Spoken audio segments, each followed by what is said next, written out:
UI UX Python నేర్చుకోండి, లక్షలు సంపాదించండి. Join quality thought. ఆయన కెరీర్ అంతా కూడా ఒక సక్సెస్ వచ్చే వరకు ఆయన దేనికోసం ప్రయత్నించారంటే, నేను రైటర్గా సక్సెస్ అవ్వాలి. ఆయన చాలా బలమైన రైటర్. ఆయన రాసిన 8 సినిమాలకి ఏమో రాశారు. Wonderful writer. ఆయన రాసిన కథలు ఇప్పటికీ ఉన్నాయి రవిరాజ గారి దగ్గర. సవ్యసాచి అని ఒక కథ ఆయన దగ్గర. యాక్చువల్గా నాకు క్వశ్చన్ ఉంది, సరే మీరు ఎలాగో ప్రస్తావన తీసుకొచ్చారు కాబట్టి, రవిరాజ పిన్సెట్ గారి దగ్గర ఆ కథ అలాగే ఉంది. సో మీరు డైరెక్షన్ చేస్తున్నారు ఇది వరకు, ఎందుకు ఎప్పుడైనా సరే మా నాన్నగారి తొలి కథ అది అని మీకు అనిపించలేదా? తొలి కథ కదా, అప్పటికే చాలా రాశారు. ఇండస్ట్రీ నుంచి పిక్ చేసుకొని ఒక అడ్వాన్స్ ఇచ్చిన తొలి కథ. సో ఆ కథని నేను పిక్ చేసుకొని మళ్ళీ సినిమా తీయాలన్న ఆలోచన ఎప్పుడు రాలేదు? డెఫినెట్లీ ఉందండి. నాకు డైరెక్షన్లోకి నేను వస్తా ఎప్పటికన్నా, ఇప్పుడు కాదు, I will come, but I have certain things to complete here.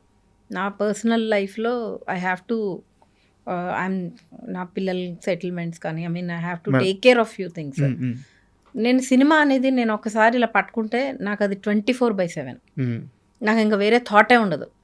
అంత ఆక్యుపైడ్గా నేను ఉండాలి అంటే నేను ఇక్కడ అన్నీ క్లియర్ చేసుకుని వెళ్ళాలి. Once I clear, I definitely want to do. కొన్ని స్క్రిప్ట్స్ కూడా నాన్నవి ఇంకా అటు ఇటు వెళ్ళిపోయినాయి చాలా. ఎక్కడ ఉన్నాయో చాలా స్క్రిప్ట్స్ మిస్ప్లేస్ అయినాయి. ఆయన నాటకాలు కానీ. నాకు అంటే ఒక చిన్న జస్ట్ జరిగిందో లేదో తెలియదు, చిన్న క్వశ్చన్ అడుగుతాను. ఎంఎస్ గారు రాసిన చాలా కథలు మీరు చదివి ఉంటారు, అయితే అవి తెరకెక్కించుకోపోయి ఉండొచ్చు. బట్ తర్వాత వచ్చిన సినిమాల్లో ఈ సినిమా ఆయన కథకు దగ్గరగా ఉందని మీకు అనిపించిన సినిమాలు ఏమైనా ఉన్నాయా? కొన్ని పాయింట్స్ ఉన్నాయండి. ఏదన్నా చిన్న 2-3 సినిమాలు అంటే ఎలాగో వేరే థాట్, అదే థాట్ వేరే వాళ్ళకి వచ్చి ఉండొచ్చు, బట్ అలాంటి ఒక థాట్ ఎంఎస్ గారు ఆ రోజుల్లో ఊహించారని చెప్పడం యాజ్ ఇట్ ఈజ్ అయితే ఎందులోని రాలేదు. ఎందుకంటే జస్ట్ ఏదన్నా సినిమాలు చిన్న కలవడం అంత ఆయనది చాలా ఒరిజినల్ స్టోరీ టెల్లింగ్. ఓకే, ఆ స్టోరీ టెల్లింగ్ ఆయన కథలోంచే రావాలి, వేరే వాళ్ళ థాట్ ప్రాసెస్లోంచి రాలేదు. ఓకే. సో ఆయన కథలన్నీ నాకు తెలుసు. ఒక కథ ఉంటుంది, అంటే జస్ట్ పాయింట్ చెప్తున్నాను. పాటిమన్ను అని ఒక స్టోరీ ఉంది. అది మా ఊర్లో ల్యాండ్ చాలా ఫర్టైల్. ఆ ల్యాండ్ కోసం యుద్ధాలు జరిగేవి, అంటే ఆ మట్టి కోసం. పక్కనున్న ల్యాండ్స్ అన్నీ చవుడు నేలలు అంటారు, అంటే అంత ఫర్టిలిటీ లేని, ఫర్టైల్ కాదు, పండేవి కాదు.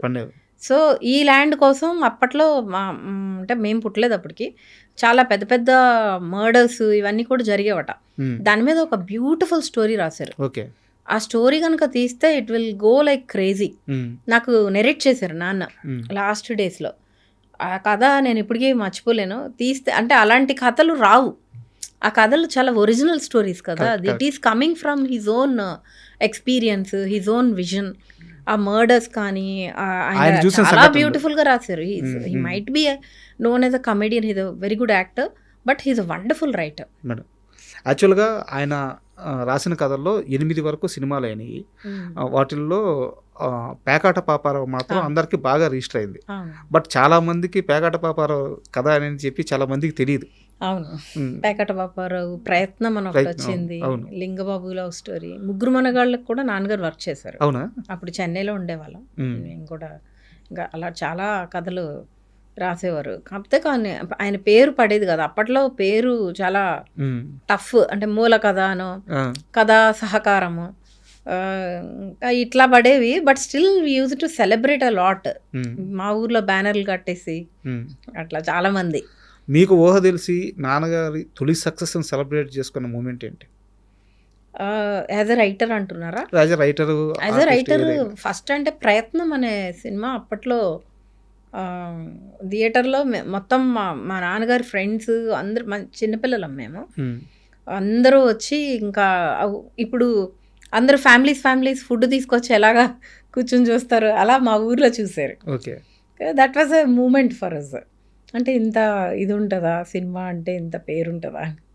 ఎంఎస్ గారు యాక్టర్ అవ్వకముందు, యాక్టర్ అయిన తర్వాత ఆయన ఎక్కువ ప్రయాణం రవిరాజ పిన్సెట్ గారితో జరిగింది. ఆయన యాక్టర్ చేసింది కూడా ఆయన పిన్సెట్ గారు. సో ఆయన గురించి ఫాదర్ మీకు ఏం చెప్పేవారు? రవిరాజ గారు ఈజ్ లైక్ డాడ్స్ గురువు అనొచ్చు, మెంటార్ అనొచ్చు, ఫ్రెండ్ అనొచ్చు, like best friend, or like some times frenemy అనొచ్చు. వాళ్ళిద్దరికి ఆ బాండింగ్ ఉండేది, చాలా స్ట్రాంగ్ బాండింగ్. సరదా బుల్లోడు, పెదరాయుడు, ఇంకా చాలా సినిమాలు, పుణ్యభూమి నా దేశము, ఎం ధర్మరాజు ఎంఏ. నాన్నగారు రైటర్గా వర్క్ చేసేవారు, గోస్ట్ రైటర్గా చేస్తూనే ఆ జర్నీలో అనుకోకుండా ఆయన ఒకరోజు ఎం ధర్మరాజు ఎంఏకి యాక్టర్ని చేశారు. చేశాక ఇంకా డాడీ కెరియర్ వెళ్ళిపోయింది. సో వాళ్ళిద్దరికి చాలా మంచి బాండింగ్ ఉండేది. మేము పెదరాయుడు షూటింగ్ అప్పుడు వెళ్ళాను నేను, మేము ఫ్యామిలీ అంతా వెళ్ళినప్పుడు ఆయనతో ఒక చిన్న అది అప్పుడు చూడటమే, వీళ్ళిద్దరికి ఒక ఫ్రెండ్స్ లాగా మంచి బాండింగ్ ఉండేది. అప్పుడప్పుడు తిట్టేవారు డాడీని. అండ్ అగైన్ ఆ ప్రేమ కోపం అదంతా అన్కండిషనల్ బాండ్ లాగా ఉండేది. సో రీసెంట్గా ఆయనతో మాట్లాడింది నేను పుస్తకావిష్కరణకు ఒకసారి కాల్ చేశాను. ఆయన అప్పుడు చెన్నైలో కొంచెం హెల్త్ బాగోక రాలేదు. But he so fond of my father. And ఆది గారితో నేను ఒక మూవీ చేయాలి అది డైరెక్టర్గా. అప్పుడు ఆయనే అడిగారు, నువ్వు చేస్తున్నావు అంట కదా బాబుతో చెయ్యి అని. So he felt so happy genuinely. Industry నుంచి somebody showing that love and ఇది అంటే అది ఇప్పుడు వచ్చింది కాదు, నాన్నగారి దగ్గర నుంచి స్ట్రాంగ్గా వాళ్ళిద్దరికి ఉన్న బాండ్ నుంచి వచ్చింది. అండ్ నాన్నగారే ఒక ఇంటర్వ్యూలో మాట్లాడుతూ, నన్ను నటుని చేసింది పినిశెట్టి గారు, బట్ నన్ను నా చేయి పట్టుకొని అలా ఇంకో స్థాయికి తీసుకెళ్ళింది మాత్రం ఈవీవి గారు అని చెప్పి చెప్పారు అనమాట. సో ఈవీవి గారి ఫ్యామిలీతో మీకున్న అసోసియేషన్ ఏంటి? ఫ్యామిలీతో అంటే నరేష్ గారితో ఐ ట్రావెల్డ్ అ బిట్ అండి. నేను ప్రొడక్షన్లోకి వచ్చాక హీ ఈజ్ వెరీ అంటే వెరీ ప్యాషనేట్ గై. కొత్తగా కథలు వచ్చిన ఫస్ట్ ఉండి అందరికన్నా మనం ఎలా చూస్తాము కొత్త కంటెంట్. ఇప్పుడు you are also journalist, I'm also into writing and directing. ఏదైనా మంచి స్టోరీ ఏదైనా వచ్చిందంటే ఫస్ట్ అప్రిషియేట్ చేస్తాడు ఆయన, నరేష్ గారు. That kind of bonding I shared with him. Dad గురించి మాట్లాడుకుని ఇమీడియట్గా అసలు వాట్ ఈస్ హ్యాపెనింగ్, ఇలాంటి కథలు మనం ఎందుకు తీయము, ఇలాంటివి తీయాలి కదా అన్న ఒక చిన్న జర్నీ ఉండింది. మేము ఒక ప్రాజెక్ట్ చెయ్యాలి, కుదరలేదు. అంటే అదే from production side I need to work with him. ఒకటి కుదరలేదు, maybe in future will work it out. And don't forget to subscribe to iDream. And for more videos, please subscribe to iDream. Please subscribe to iDream. Please subscribe iDream. And please subscribe to iDream. For more videos, subscribe to iDream. please like, share and subscribe to the channel.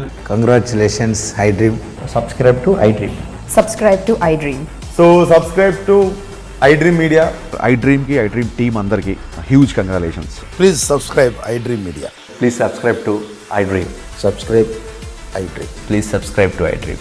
iDream అంటే నా కళల ఛానల్ను subscribe చేసుకున్నారు, నోరు తిరుగుతలేదు, మీరైతే గంట గుర్తు కొట్టండి. For more such videos, please subscribe to iDream.